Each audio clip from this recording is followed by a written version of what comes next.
Welcome back to an episode of Talking Smack without Josh. And you know what that means? That's right. That means that Josh is currently up in Green Bay inspecting training camp and making sure those Packers are right in line. I also hear that he's making pleas to a special units part of the Packers. He really wants them on the podcast. But that's okay, because that means I have my trustworthy buddy, my ride or die, Justin Henson of the Movie Wire, and Back to the Balcony. Justin, how are you today? You're a dick. You Strong are start.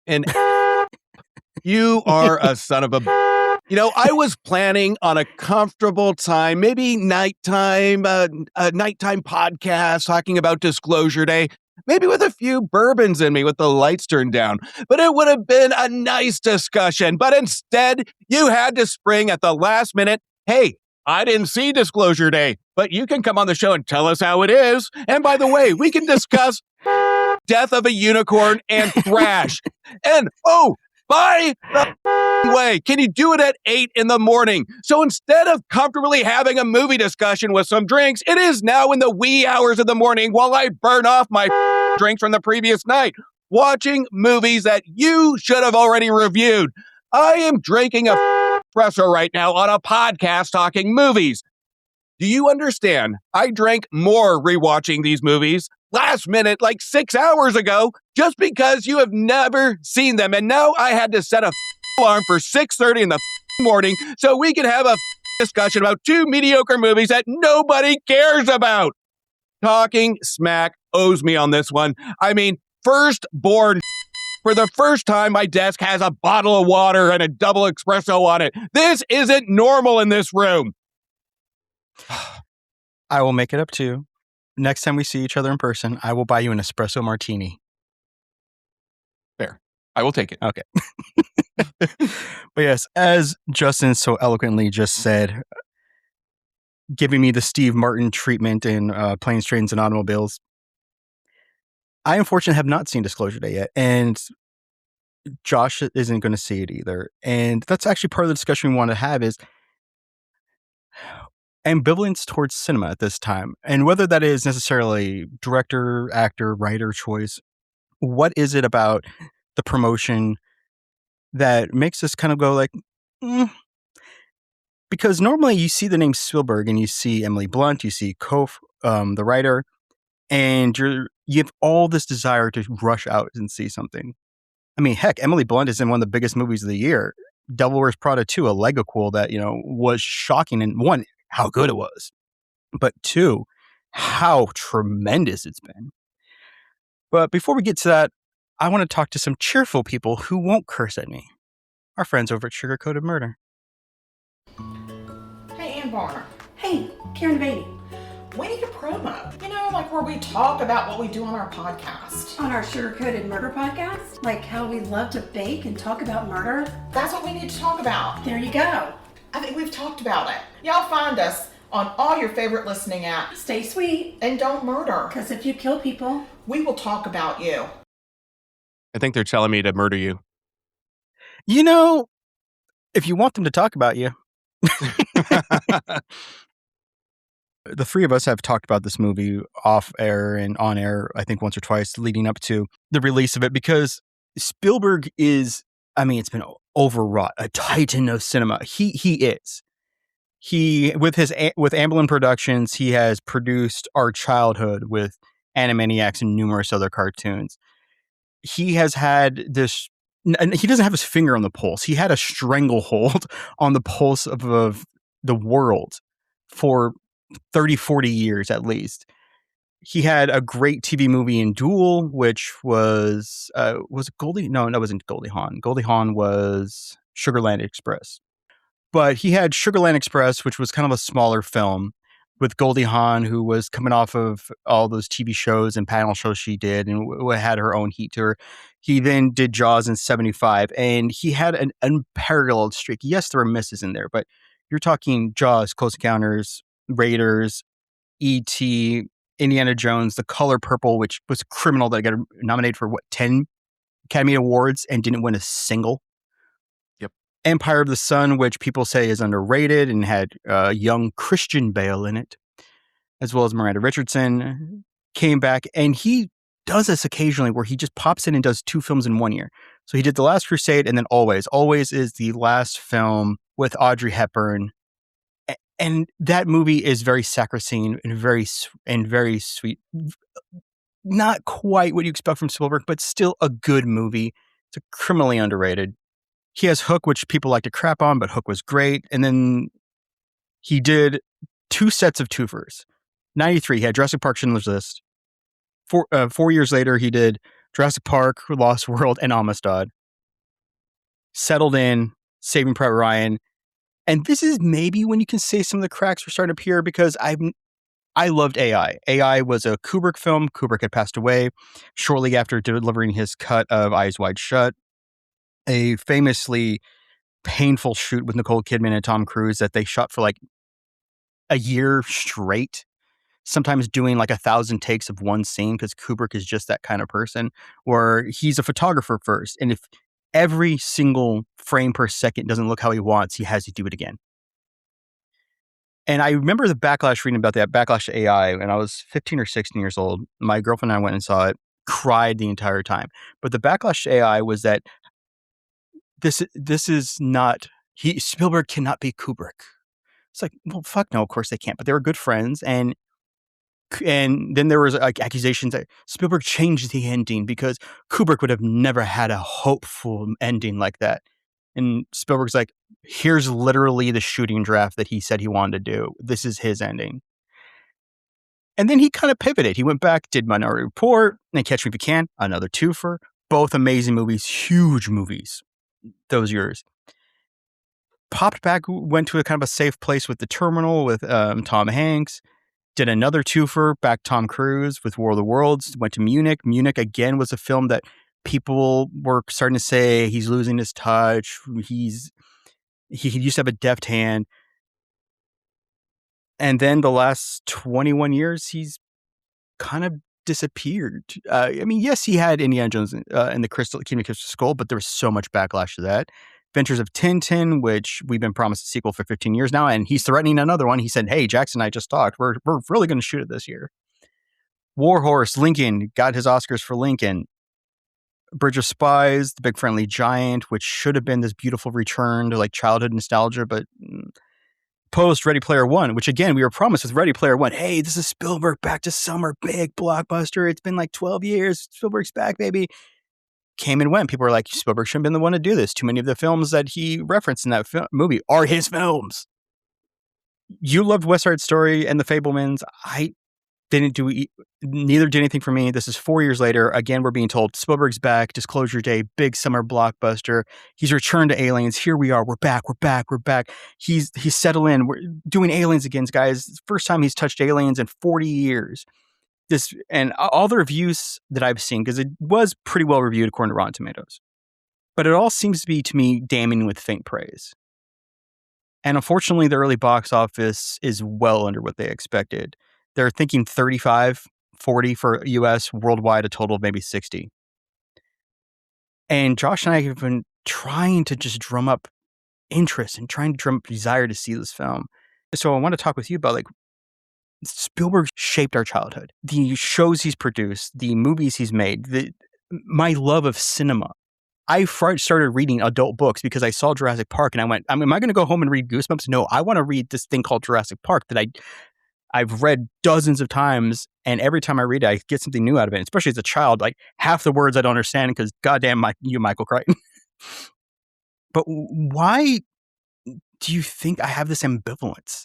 And maybe even the audience has ambivalence to Spielberg. It goes back to just nostalgia, right? Because when we had, let's take the most popular, I would say, Jurassic Park. Yeah. When we were kids, 11-year-old for me, we didn't go for Spielberg. Once we walked out, we knew the Spielberg name. We knew what he was going to present. And it almost stays with us when we see that name popped on screen, where we're just hoping for that one feeling. And people probably had the same experience with Jaws going into Jurassic Park, hoping for that same feeling, or Close Encounters, all of E.T., whatever it may be. He has a way in his early movies to really trigger that nostalgia. And I think it's mainly because he puts his own nostalgia in a lot of these early movies to give the adventure feel, to give the excitement. So now when we hear Spielberg, it's almost cross our fingers, bring those feelings back to the theater. I want my early childhood to be seen on that screen. I want those early feelings that I had as a kid. And I think that's really hard for any filmmaker. We've had this discussion before. Does actors or actresses put butts in seats? I say no. But there are people out there that are going to go to every, I don't know, Emily Blunt movie, Meryl Streep movie, whatever it may be. So when it goes to Spielberg, this is the danger when we get a movie like Disclosure Day. You can look at it two different ways. Is you can go in and set the standard. Critics do it all the time, and we're hearing it a lot with a lot of reviews of this is a Spielberg movie or it's not a Spielberg movie. We have to look at film at face value of what it's presenting. If you would have shown this movie with none of the cast or credits, honestly, how would this movie make you feel without setting the bar super high? So again, I had trouble going into Disclosure Day because it was hard to get out of my own skin to say, I'm going to look at this movie at face value because, again, I'm one of those that bring me that childhood feeling, bring me that wonder, bring me that curiosity, bring me that mystery. Because the trailer even teased at old Spielbergian mystery and curiosity that we Yeah. kind of got from Close Encounters. So that got my hopes high for this movie. I don't know if this is a tactical decision by media, but I've seen people recently, news reports, articles, whatever, people not saying this is a Spielbergian movie, but this is an Amblin movie. Amblin is his production company, right? And because we heard like J.J. Abrams, how much J.J. Abrams was inspired by Spielberg and that you can see in some of his shots and the way he's choosing things. But now what I'm hearing is the movie is coming out later this year about dinosaurs attacking a suburbia, the end of Bleecker Street, I think it's called. Cloverfield spinoff. Yeah, it's a Cloverfield movie. But I hear people saying, "Oh, this is like an early Amblin film." And I'm like, "What the Amblin?" And I'm like, "Oh, right." Which makes me kind of wonder: is Spielberg partially involved with that? They're like, "Hey, listen, stop saying it's a Spielberg film. Start saying it's Amblin because Amblin will live on when I retire." You know, he is 79 now. There was an article I read years ago, and I'm looking at Orson Welles because Orson Welles was a name. Orson Welles did Citizen Kane. That was his stepped up, out of the box Citizen Kane. First thing he did. Massive film for him, but not necessarily the box office because of the whole politics behind it. And then he was working on his other films, The Magnificent Ambersons, The Stranger, Lady from Shanghai, Othello and Macbeth, Touch of Evil. For a long time, he was trying to do The Other Side of the Wind, but nothing ever really took off for him because he was shut out of Hollywood in many ways because of the powers of the papers back then. I was reading this article about him later in life where he and Spielberg sat down and had dinner together. And Orson Welles was trying to pitch Spielberg on, hey, I have this film coming up. You have all this power. You're the young guy like I was. And Orson Welles got mad because all Spielberg wanted to talk to him about was what he used to do. How did you get this shot? How did you do this? Tell me about your history. Oh, this movie. It got so volatile that he felt that he was being treated as the old man. That when Rosebud, the sled from Citizen Kane, came up for auction and Spielberg bought it, Orson Welles then put out a release saying, that's not the real one. I burned the real one. That's just a copy. And he apparently took that back some years later. Is Spielberg's nostalgia, which he was really great at. I mean, I think about it, he has classic shots. A Spielberg shot is a low angle door frame. Somebody opens it. It's pointed up. There's light coming through it. He does that so much. And he is great with perspective because he makes even adults feel small. And that small can either be fear or that small can be hope and wonder. And so often he goes for hope and wonder so that when he does do the fear shots, you feel it. But is Spielberg's style of nostalgia passing us by? Are we in that later years of like Hitchcock films? Hitchcock had the pulse on things for what, 20 years almost? But by the time you're entering the late 60s, I mean, who really went to see Topaz and Frenzy? I don't think we're past that. And again, especially with Disclosure Day, it's going to be open for interpretation, right? But there Yeah. is a danger of nobody can be successful. Nobody's going to have every movie be successful. And the wants of the audience are going to outpower the filmmaker. And it's Yeah. never going to be a win win. And when it comes to I Disclosure Day, I don't find this an Amblin film because there are a lot of Spielberg in this movie, and you see it more prominent in the back half of the movie than you do in the first half. It's almost like where he's trying to merge his, couple of styles from the early 2000s of a lot of this rustic shots, a lot of, shots you've seen in Lincoln, Munich, and then it kinda goes into a Spielberg style. So this one, it almost tries to appease both sides of the aisle of what kind of Spielberg you're looking for. But at the end of the day, it's art. It's a story that is being told. So it shouldn't matter who's doing it, and that's what really drives me nuts. And I go back when I wrote my review for this movie, it actually brought me back. And I remember I was 11 years old, and we spent 3 weeks trying to see Jurassic Park. And I remember watching, don't quote me on the show or the critic, but I think it was Good Morning America, with Leonard Maltin as a guest critic reviewing this, and he said that it takes a while for this movie to get going, but once the dinosaurs are in, then it starts to cook. And that's the first impression. And we even look at Siskel and Ebert, who say the characters are not memorable. They gave it a marginal pass. So Really? both of these critics at face value, and again, memorable characters, that hasn't aged well.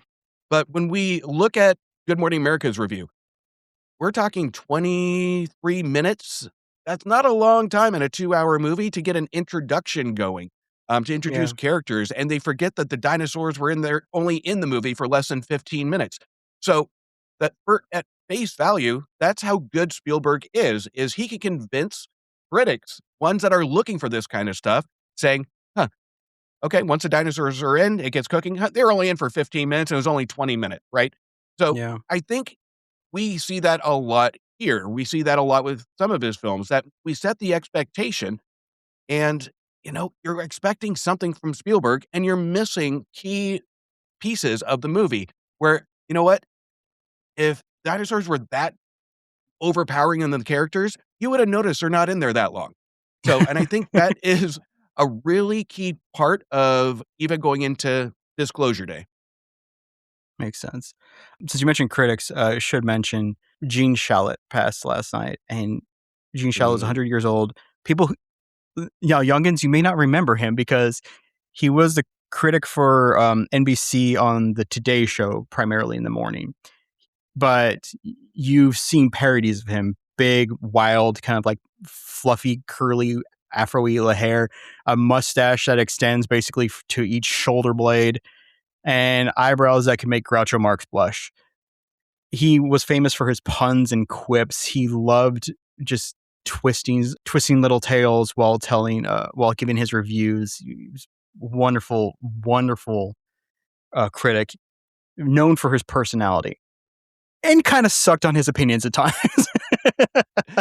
But hey, I mean, at least you were entertained with listening to him talk about stuff. he was in the prime of critics. So, I mean, Yeah, you had 2 main critics that you just mimicked, right? Gene Shalit and, of course, Siskel and Ebert. But Gene Shalit was so easy, and you know what? Just like any critic, you're not gonna agree 100% of the time, but no, damn it, it's hard to disagree when you're seeing that fro just waving in front of the camera. He was an incredible critic because he can yeah. articulate and he can really portray a picture for even the worst movie, and sometimes in a positive way. Now, kids, you may remember he's Gene Scallop on SpongeBob. He was on a few episodes. But yeah, he's definitely from the era where critics became personalities. Siskel and Ebert for 25, 30 years, their thumbs up or thumbs down mattered, unless it was for a horror film. They hated horror films. But back to Disclosure Day, I guess part of the reason why I feel there was a bit of lack of confidence in this film from the production company is the last trailer gave us a money shot. I think it's an amazing shot. I loved it. My problem was with the shot is that it looks too artificial when I expect Spielberg to feel real. There's this beautiful shot in the last trailer right before they show the title where you've seen these very CGI deers throughout the different trailers walking into houses with birds and stuff like that. And it has this intense close up of this deer's eye. And then it begins to pan around the head with the fur and all that. And as it does, it melds into this giant alien eye. And it says this closure. Beautiful shot. That is a Spielberg shot. That is him knowing exactly what his storyboard is like. This is my money shot. This is where I reveal and make the audience gasp. It's like seeing the T-Rex for the first time in Jurassic Park. Yeah, you get the little hints of it because it was, chewing on the goat. But when it actually rips through the power lines and steps through and you feel the power of it, that's his baby. But to give that away in the trailer makes me feel like they were desperate to tell people, no, this is an alien movie. We are going to have aliens. There'll be aliens. We promise there's aliens. You're gonna get something. It's not gonna be War of the Worlds, where you're gonna briefly see a dead alien. It's not gonna be Close Encounters, where it's gonna be some lights. Like, no, we're aliens. But Justin, what did you think of this film? Should I see this film? That's the thing. Is like I want my ambivalence and my worry to be pushed away, and somebody I trust to be like, no, you should see this in theaters. Well, here's the deal. And even as I was writing the review, I was going back and forth where I didn't even know where I was going to go with my rating. But I spoke to it earlier. It depends on how you walk in. If you can leave Spielberg at the door and take it at face value. But I'll start with the negatives because you already pissed me off being up so early. So I have to go negative first. I don't understand lately the trend of stretching a premise to 2.5 hours, where we have the second act trying to put together messaging, trying to put together the why, and leaving that at the door at the climax. So to me, this movie could have been shorter. It's a 2.5-hour car chase scene. That's what it is. And what's disappointing about that is again, based on what I just said, this can come back and bite me in the ass, but the characters are not interesting. All we have our characters doing is running, driving a car, and I'm being very careful not to spoil anything, so trying to be vague. It's like one of those where we wait for the reveal of Spielberg, of Jaws, the T-Rex in Jurassic Park, the aliens in Close Encounters, whatever it may be. We're waiting for that big reveal, and here it's not earned, or it's a letdown. It really does just kind of spin its tires until it finds transition to get where it wants to go.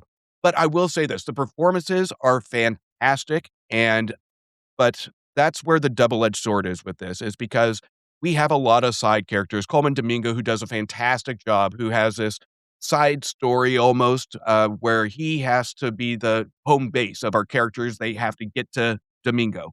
For why? We don't know. That's why it kind of just hints during the second act, and we just get them on a cross-country race. So I think it really does drag quite a bit. But here's the good. Is, like I said, the performances are fantastic. The second half, mesmerizing. And I will say I saw this at 11 o'clock showing, and I didn't check my clock once.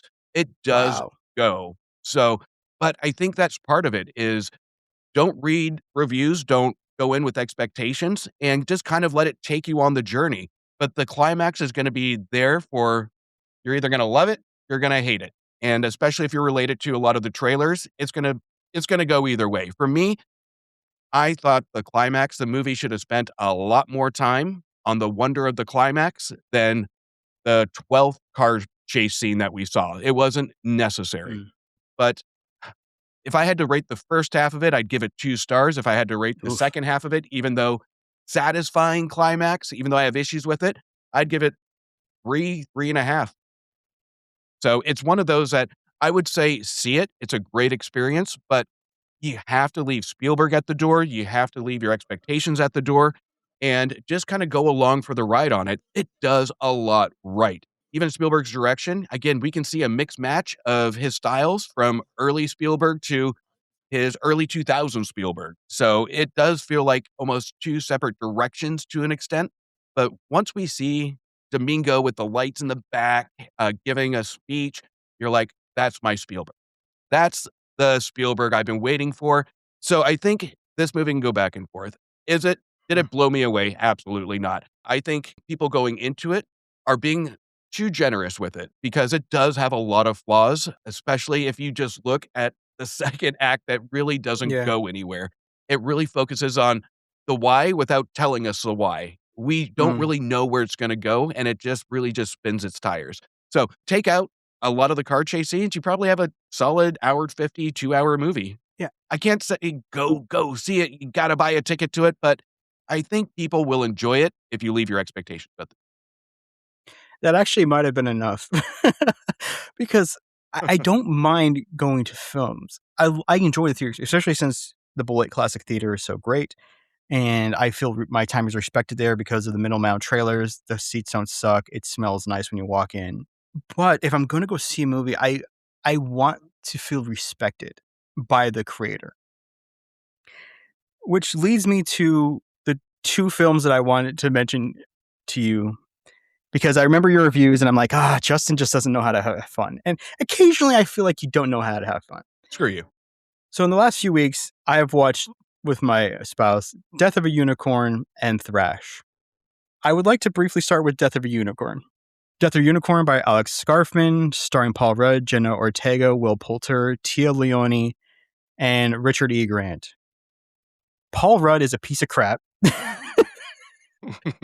Whose wife passed away a few years back. He's a lawyer at this sinister company, and his daughter, who has really bad acne and is in college, he drags her along to a mysterious meeting up in the hills to become basically the facilitator of the CEO's will, and the CEO's family is there. Of course, we have Richard E. Grant as Odell, CEO. We have Will Poulter as the son. Tia Leone as Belinda, the much younger and obviously only in it for the money wife. And there's a smattering of other people who are scientists and staff. This movie started off with so much promise because they set up the conflict so well. He's haggard. He's trying. Paul Rudd's haggard. He's trying to get the paperwork together. His daughter is sleeping on his shoulder, and he drops the paperwork. Couldn't just ask somebody to hand him his paperwork from the aisle. No, because it's not like people are going to step on it. It's in the middle of the aisle. They're going to reach down and hand it to him. No, he makes the decision to yank his shoulder away, so she bangs her head. They then hit a unicorn because has allergies and he's sneezing, bleeding, snotting all over the place. And they quickly find out after beating the unicorn to death with a crowbar that the unicorn's blood has some healing properties because his allergies and eyes clear up, her acne clears up. But the daughter got a chance to bond with the unicorn by grabbing its horn, which I swear is a sexual metaphor. And then the family finds out about it because the unicorn, of course, has healing properties and can't be beat to death with a crowbar. And basically, hell breaks loose because healing properties, terminally ill old man, rich people, scientists, cabin in the woods, more unicorns. It all sounds great. It sounds like a tremendous time. I was so happy for parts of this movie. Tia Leone being an absolute jerk, only in it for the money, and then her husband all of a sudden de-ages and is better, and she's just like, screw it, we're going to be even richer, even better. Will Poulter as the son who has no original idea for himself, but he's trying to impress his dad. So literally every person with an idea, he's trying to make them give him a PowerPoint so he can understand it. So he can steal their idea. Great. But then it falls apart through the sloppiest execution I can think of. And the part that got me, how sloppy it was, is Paul Rudd is willing to sacrifice himself to protect his daughter at the end because it turns out unicorns are vengeful when you kill them and like kidnap them and beat them. Their parents are coming for them. And then Paul Rudd is about to sacrifice himself, and Jenna Ortega leaps from a balcony in the middle of the night and lands on the ground in broad daylight noon. And I paused it, tabbed back and went, night, night, night, night. And I looked at my wife and went, is there supposed to be some kind of sequence here? And she went, that's really, did they reshoot all this? I have no clue what the theme of this movie is, because Paul Rudd deserved to die, he does, but he gets brought back, of course. Will Poulter kind of deserves to die, he does. I don't understand the theme of this movie. This movie is trying to find a message and has no confidence in what that message is. Well, I gave it 2.5 when it originally came out because of that, because it can't figure out what tone it wants. It can't figure out what style it wants to be. It feels like two separate movies. But here's where the biggest problem is with this movie is that we don't hate the characters like we should. No. All the characters, you take the family, yeah, they're rich, they're greedy, but you kind of understand. You got Richard E. Grant, who's a sick old man that wants to be healed. How can we hate this guy? You have Poulter, that's just a moron. And you have Tay Leone that, you know what? I get it. She wants money. But there's nobody that you really hate. Exactly. And it gets to the point where everybody starts to die, and you're just like, I don't care. I'm like, that sucks. And it tries to go for the gross factor, where you do have some, like, the hoof smashing a head, but it cuts away just in time. And then randomly, the movie just goes, you know what? We really don't like Leone. Let's just have her be had the most gruesome kill possible. So let's lay her on a table and have her intestines fall out with the horse eating it. So even the death scenes aren't consistent. And you're right, the editing is horrible, but Poulter snorting it like cocaine. I absolutely love the unicorn cocaine. It's hysterical. But they don't lean into a lot of this humor. It just kind of just is linear, and it just can't figure out what kind of tone it wants. I felt like we needed a Death to Smoochie kind of tone, because it kind of has those purple elements that we kind of feel it should be really, really dark. And we get elements of that, but then it kind of goes into, I'm referencing Jurassic Park a lot on this episode, but we do get kind of like some shots like that where we get the lights coming back behind the woods as they're hunting. You get the medical tarps where you see the shadow of the unicorn. Love it gets different elements that you're just like, make up your goddamn mind of what you want to do. You have a pretty decent cast here. Do something with them. I really feel like there's just a lack of confidence in what the presentation was supposed to be, because, as you said, everyone's likable. Tia Leone, I mean, even like the way she's manipulating Jenna Ortega's character with the whole, like, that's so right, honey, you're right, we need to protect this. And who better than us? You know us. We have our scientists. It's perfect. Richard E. Grant just wants to live. And then when they're like making deals, like, there's only like enough for 12 people. We got to make sure it's the right people while they're drinking it like the blood out of martini glasses. And they're eating it. They're eating it. I mean, gross. You're eating horse meat. Yeah. It was so close to being so good, but the last 30 minutes just dropped the ball of like, what were they trying to say? Nothing. They ran out of money and they needed to wrap it up quick. Yeah, it only had like a $13 million budget. And Tia Leone, Paul Rudd, Jenna Ortega, Richard E. Grant, Will Port, those are not cheap names. And even if you were doing it was a very confined spot. It was an airplane and a car and then the house, Well, look at it this way. You have a damn unicorn. Mm-hmm. Did you ever feel like you were in awe of this unicorn? Did you ever feel, even when they try to make it scary? No, I was waiting for a rainbow to shoot out of the fucking horn, and we don't even get that.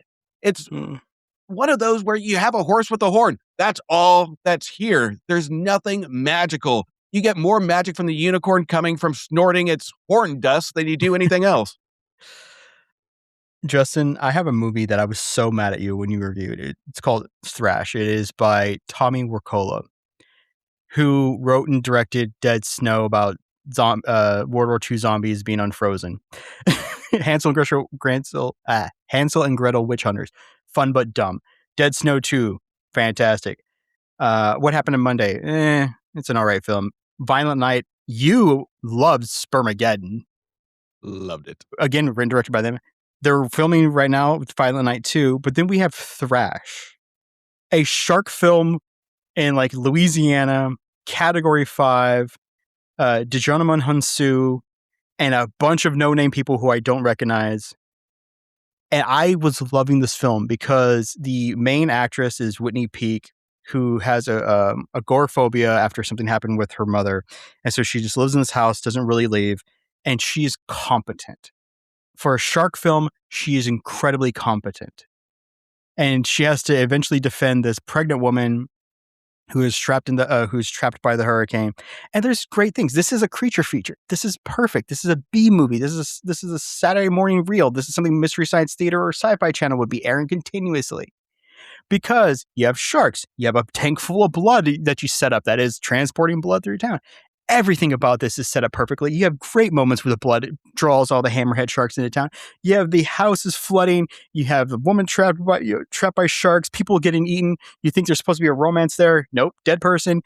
You have Whitney Peake's character manipulating the sharks with little vibrating toys and stuff to draw it away. You have Gentleman Henson, a marine researcher, talking about the big shark. It's a pregnant shark who's coming into town. They've been tracking, that's like killing things as it goes. You have all these things being set up of like to try to pull off a Jaws scenario, or at least a really bad creature film. It was set up so perfectly. And this movie's 86 minutes long with credits. Right at the point where we're like, he shows up to save his niece. And we get the big one. We've been promised the big shark. The big shark's been coming through town. The big pregnant lady is in town. And I'm like, all right, we're going to have researcher and his competent niece. And we're going to have a throwdown in this little power boat against the big shark. Oh, yeah. Credits. Because the big shark saves her life. Because it's about family. It's about motherhood. The mother shark defended the pregnant woman giving birth in the water from the hammerheads. And then they were rescued and sail off into safety. And then it has the balls to tease us that another storm is incoming. I was so mad at you. I was watching this thinking like, man, Justin just hates fun. And it's just going and going. I'm like so excited. And then when it cuts to that, I went, Justin was 100% correct. And I should apologize to him. So Justin, I am so sorry. You were correct about Thrash. Lesson learned. Well, here's the deal. It's a great shark film if it didn't have the sharks in it. I think there is a lot of interesting things. And I even said it in my review. It has all the people elements that work. I love the agoraphobia aspect of it. I love the characters. Again, the characters are set up in scenarios where it's a little outlandish, but I love the different stories being told. But right when the sharks get in, I'm like, come the fuck on. It's like they know exactly where to go. They know exactly who needs to kill. They know exactly who the asshole dad is to kill. So It's one of those. And then Hansu is wasted in this movie. He's the biggest noticeable talent. He does a decent enough job and he is just wasted. You can tell he's in a shit movie because you can see a decrescendo of him just not caring. The climax is absolutely ridiculous. It goes really hardcore B movie within the last like 10, 15 minutes. But the rest of the movie, there's some it's too interesting to even be classified as a B movie because the characters, I think, are really well designed. I wouldn't say the dialogue's that great, but they're well designed. So yeah, I gave it a 2-star on it just because of that. But honestly, I should reclassify it because if it's trying to be a shark movie, then I would have given it a 1.5. I agree with you because there were moments in this where we were like expecting it to fall to like really campy B movie territory because there's a part where Whitney Peake's character is going to go rescue the pregnant woman who's trapped in her car with sharks surrounding her, and she grabs like a butcher knife but she slips down the roof and falls into the water, and we're like, well, how has she not stabbed herself? And they reveal it because she took the knife, turned it sideways, used it like looped it to her belt so that it's flat and against her. I'm like, oh, that's smart. And, her tricks to kind of lure the sharks away. And the other thing she's doing and how she's just prepping and working with. I don't know. I was so excited. We would have gotten the payoff at the end of a big shark battle. It would have been great. But instead, they just pulled back and walked away. And I really think that there was like a 10-minute shark battle. And as they're filming this, it's like part of the set flooded. Okay, we lost a day here. Oh, we lost this day here. Oh, okay, like what distribution pulled out? Oh, crap. And then so they cut it off because it's 86 minutes with credits. Doesn't even crawl to the 90-minute mark. And then they do a little teaser. It's like, can we just have someone filmed in like a studio looking at the monitor going, oh no, something's coming. That way, if Netflix gives us $20 million one person watches it, they'll give us a sequel. It almost conned me into believing it because we do have that scene towards the climax of the birth scene in the house. Yeah. And right then I'm just like, oh shit. And it's the only moment that I actually had my eyes glued to the screen for a brief moment because the water's coming up. There's blood in the water. There's a baby in danger, which is horrifying. Yep. And that had me on the edge of my seat, not for the characters per se, but just for the baby. Yep. But everything else is trash. It should be called trash, not thrash. Well, Justin, I need to roll on out of here and go see Disclosure Day. So why don't you tell us where we can find you? You can follow me anywhere you listen to podcasts at The Movie Wire. You can also check out the Cult-Worthy Cinema podcast and Movie Wire's crossover show, Back to the Balcony, available on YouTube now. And you can also check me out on all the socials and at themoviewire.com. Speaking of themoviewire.com, T-Smack Pod is up. It doesn't look great. We're still drafting now, but you can find our socials there. You can find our episodes there, and Josh and I are going to start a weekly blog, and I put together just a kind of free-flowing thought on my favorite movie of the year this far, Obsession. Good pick. We're going to have another episode talking about that. But yes, thank you, Leo Allen, for musical themes, Beppo and Richard L. Studio for avatars. You can follow us at T-Smack Pod, and oh my God. You just do a Jar Jar Binks thing? Yes. Lisa? T-Smack Pod is where you can find us on socials. You can join our Discord, the link below, tsmackpod@gmail.com. You can also email us, talk to us. And Justin, what is your favorite Spielberg film? I'm going to have to go with I'm going to contradict it, my childhood nostalgia of Jurassic Park. Damn right you are. See y'all next week, everyone.